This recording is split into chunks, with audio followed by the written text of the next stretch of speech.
we doing, guys? Again, we're Pop Culture Corner, and we're going to play a little game today called Dream Reboot, where basically what we do is we have our contestants come in, pitch us their cast for a movie that they should redo with their dream cast. They will each get a few seconds to go opening arguments, battle it out, and then we will pick as it goes to there. Today, our two fighters are Bennett Nestle and Elise DeVinny. And today, we are going to be recasting The Wizard of Oz. We're going to be doing the three main characters. They're the three lion, the witch.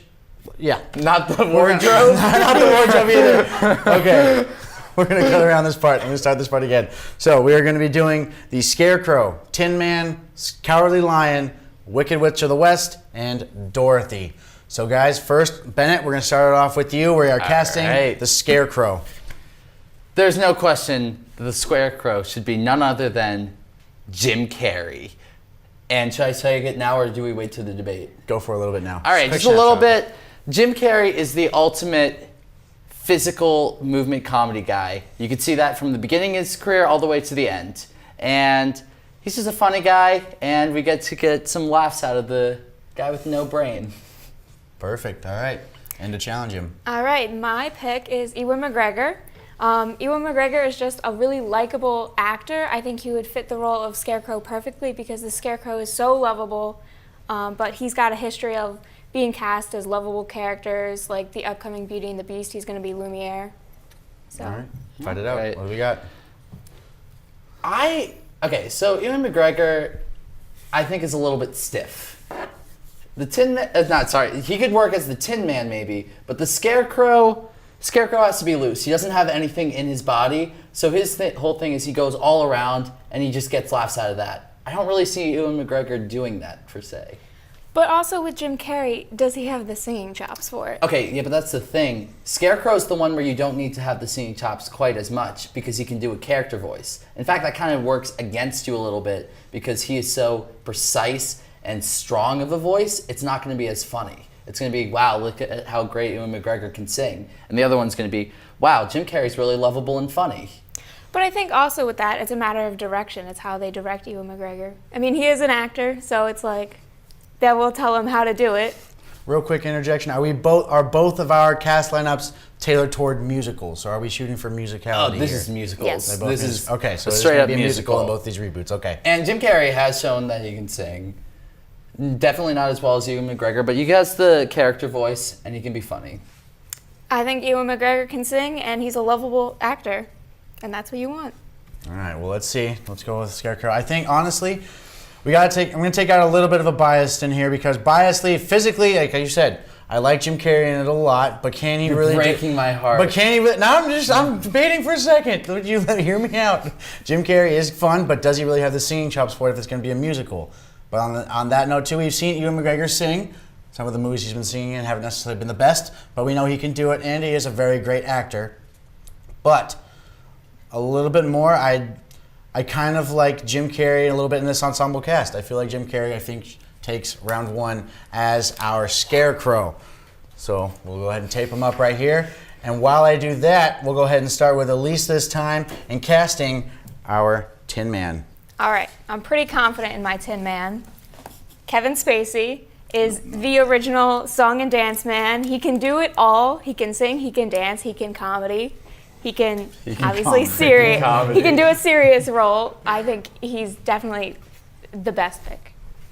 Well, how can he be the best pick when we got Taron Killam, sweetheart of SNL, last season? Taron Killam has a big, strong background in musical theater. He was the dentist in Little Shop of Horror a couple of years back, and he was absolutely brilliant in that. And currently, he is King George on the hit Broadway musical Hamilton, which makes him pretty much Broadway royalty. And again, he's very funny. He can play the straight man. He's consistently played the straight man. And just a little thing about Kevin Spacey, I would be terrified of him as the Tin Man. I'd be afraid that he was going to choke out Toto as a dog, like at the beginning scenes of House of Cards. Why would Dorothy want to be with him if Toto's in danger? That's the whole point of the show. Kevin Spacey can do it all. He can be the lovable guy. We just don't see him as that often. But we don't see him that often because he's not as good as it. at He it. did just play a cat recently, so there's that. That's a big bonus point. Trust the Kevin Spacey. That's all I'm saying. Trust Kevin Spacey. I don't want to trust that we're gonna like him. I know I'm gonna like Taron Killam. Every time he gets on screen, he just makes me smile, and he's just. All right, a little bit of closing thoughts. We'll go over here. Oh, I'm just saying you can't argue with someone like Kevin Spacey. He has so much talent, and I mean, he's definitely got the chops for it. Where Taron Killam is pretty much still, he's like new on the scene. Yeah, he's new on scene. It's gonna make the whole show fresh. See Kevin Spacey, I'm gonna be like, oh, we got some more old actors in here. I'm gonna take a nap while we're doing this song. And can he tap dance? I feel like I wouldn't want to see Kevin Spacey tap dance. Like he's like an overweight, out of shape actor in like his 60s at this point. Get some fresh new face, get him to dance, get him to a cool tap dance number, which is all what the Tin Man's about. All right, let's see. So it feels like a lot of Kevin Spacey's argument was just trust the Kevin Spacey. I feel like that's what, that line pretty much kind of summed it all up. And I mean, there's a lot to trust there. The man's seasoned. He knows what he's doing. Whereas Taron Killam, he's a comedic actor. Like he's okay. Again, not as well known. He can sing, but Again, out of all of them, the Tin Man is the one that kind of has that more intimidating factor to him. And I mean, he doesn't have a heart. Exactly. But he does have a heart. Have missing, you seen the movie all the way through? But you know what? If out of these two, the one person that's missing a heart, and you can see it most of the time what he plays, is Kevin Spacey. So we are giving I can't wait the to Tin see Man, Toto be the strangled heartless to Tin Man death. goes to Kevin Spacey. All right, guys. So now we're going to move on to our Cowardly Lion. And that we're going to go ahead back to you, Bennett. Start us off. This is actually my favorite pick. It's George Costanza, Jason Alexander, who, fun fact, has a Tony for Best Lead in a Musical and has worked on several Sondheim shows, so he definitely has the vocal chops. And honestly, the biggest thing about the Lion to me is that he's kind of pathetic. Like, really pathetic. Like, he's scared of everything. He showed on Seinfeld how funny it can be to have a pathetic person, and he can play it. All right. All right. Wait, sorry. Well, hold on. No, Sorry. we'll go back into it. One more. Give her Okay. a second. Give her a second. We'll We'll go back Okay. into it. We'll fight it out. All right, well, my pick is Bill Murray because, as you mentioned, comedy is a big part of the Cowardly Lion, and there are very few people that do comedy as well as Bill Murray does. And I think that's something that really has to be considered. Okay. So, Bill Murray's funny. He's one of the funniest people alive. But he's a dry sense of humor. Can we both agree on that? Yeah. Yeah, like if Wes Anderson's directing this, sure. But this is a melodramatic musical. It's a melodramatic movie. He's not getting those laughs by being subtle as the Cowardly Lion. You need to be big and expressive. And that's where Jason Alexander comes in. He's more than just one character. He's actually a phenomenal actor if you see a lot of his stage work. But you also got to see him in something that I think you should consider is in Jungle Book, where he played Baloo, which is such a lovable companion character. And I think that transitions really, really well into Wizard of Oz, Yeah. where he's playing the Cowardly Lion. Yeah, but he's playing a lovable father figure in this.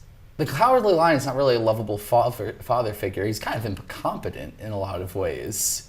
So I don't think Bill Murray is quite as bumbling. The only time he's been bumbling was in Caddyshack, and that was so long ago. But that definitely just goes to show that he can play that. Maybe if we filmed this movie like 30 years ago, but this is 2K17. All right, quick final thoughts. Like one or two sentences. Why Jason Alexander? Jason Alexander. Why? This is a lot of pressure with 2 sentences. Just something quick. All right. He can sing, and he can be a lovable person that can be buffoon. Bill Murray. Look at this face. This is the Cowardly Lion. Okay, now, anybody who knows me knows that I am an extreme Seinfeld fan. I love that show. It's one of my favorite shows I've ever been on television. And I do think Jason Alexander is an amazing pick. He can do it. He's really, really good. And he can sing well. We already know that, like you said, in the Tonys. But again, I feel like Bill Murray's got it. With, like she brought it up, the Jungle Book performance. That's what I was waiting for her to bring up. He is very charismatic. He can play that animal role to where he's lovable. and he can just be a dope. Where yes, I feel like our lion, we're going with Bill Murray. Well, I quit. All right, we got to move on now to the Wicked Witch. Go for it, Elise. We're gonna make these ones a little bit quicker, even though they're bigger characters. But here we go. Helena Bonham Carter. She obviously has experience as a Wicked Witch. Different scenario completely, but I think she's got the presence for it. She can be super scary, and she also has like the shrill kind of voice, which I think is kind of trademark of the Wicked Witch. Bennett? I'm going to take the Wicked Witch in a new direction. Because why are we going to reboot it if we're just going to do the same thing over again? I'm doing Cate Blanchett, one of the finest actors of her generation. In fact, her performance, I think, is something akin to what she did in Cinderella a couple years back, where she played the stepmother, and she was wickedly terrifying, and she didn't have to go necessarily over the top. She was just intimidated by just the subtle movements, and what that would really help is not necessarily the witch, which I think both of our people can competently play the witch when we get to Oz, but Miss Gulch is just as important, because she plays Miss Gulch at the beginning. And Miss Gulch is kind of not as sinister. She's sinister, but she kind of has a point. Like, she was bitten by Toto. Like, she's just like a woman that's kind of on edge and getting in Dorothy's way. And I feel like Cate Blanchett could bring that subtlety. All right, we're going to shorten this up a little bit. Just go quick to closing arguments. Why no? Why yes? Oh man. Okay. Well, I don't want to say anything bad about my queen, Cate Blanchett, but I'm just gonna make the argument. I think she's too perfect. I think she's too beautiful, and I think that she couldn't pass as the wicked, repulsive witch. Why no? Why yes? First off, we saw her in Cinderella being repulsive, and that could be the makeup department. All right. Here we go. When it comes down to it again, we've seen one play a witch and one kind of play a witch elf in Lord of the Rings. So it's kind of like, for some reason, that's what shot into me when she goes all blue and goes like that. So that's kind of what, so they both can play scary, but again, the Wicked Witch is supposed to be like, is one of the original villains in cinema. She's horrifying, and Helen Carter definitely has that look. But I feel like that's a bit of a typecast for her, and a little bit too with Cate Blanchett. But you know what? I feel like the acting chops and someone who will bring more of a charismatic feel overall to it will be Cate Blanchett as our Wicked Witch of the West. So now we are tied at 2-2, guys. And the tiebreaker, the one who should bring it all home, Miss Dorothy. Dorothy Bennett, we're going to start with Dorothy as quick as we can. Nobody can replace Judy Garland. She's my queen. Cate Blanchett's yours. She's my queen. But Lea Michele, I think, is the obvious throne to this. She can sing. She can emote. To me, Dorothy as a character is the most melodramatic, in a good way, expressive, emotional character. And that's what Lea Michele does best. You could see it on the good years of Glee before they went way off the rail. So whenever she was crying, I felt it. Whenever she was laughing, I felt it. And her voice is just incredible. Millie Bobby Brown, what's not to love about this girl? She just took the hearts of everyone with her performance in Stranger Things. And I mean, that's what you need from Dorothy. You need someone that you're going to love. Yeah, but she was very reactive in that show. She wasn't very... Dorothy, as a person, really is an active character. She does all her own things. She decides to go down to Oz. She decides to go back home. She was very reactive, so I'm not sure if she could really lead her own movie. All right. And I'm not sure about the singing. We're going to use that as a closing argument. Why no to her? Quick shot back before we give deliberation. Well, I mean, I just wanted to say, like, it turns out if she wasn't perfect enough, she can also sing. Just saying. Okay, so she can also sing, and Dorothy is the big singer and the big lead drive and everything like that. And yes, I do a little bit tend to agree with Bennett there. She did a very good job, but she was very reactive. She had very few lines, and she did an amazing job. She was captivating, but she was very reactive, and we've already seen that this one can sing, and she has the chops to pull it off and drive the whole thing forward. So, Bennett, you broke the tie for the Dreamcast right here. And here we go, guys. Here is our dream reboot for the Wizard of Oz. Well, thank you guys for playing. A very nice fight between you two, and we will see you next time here on Pop Culture Corner. Hit us up on Twitter.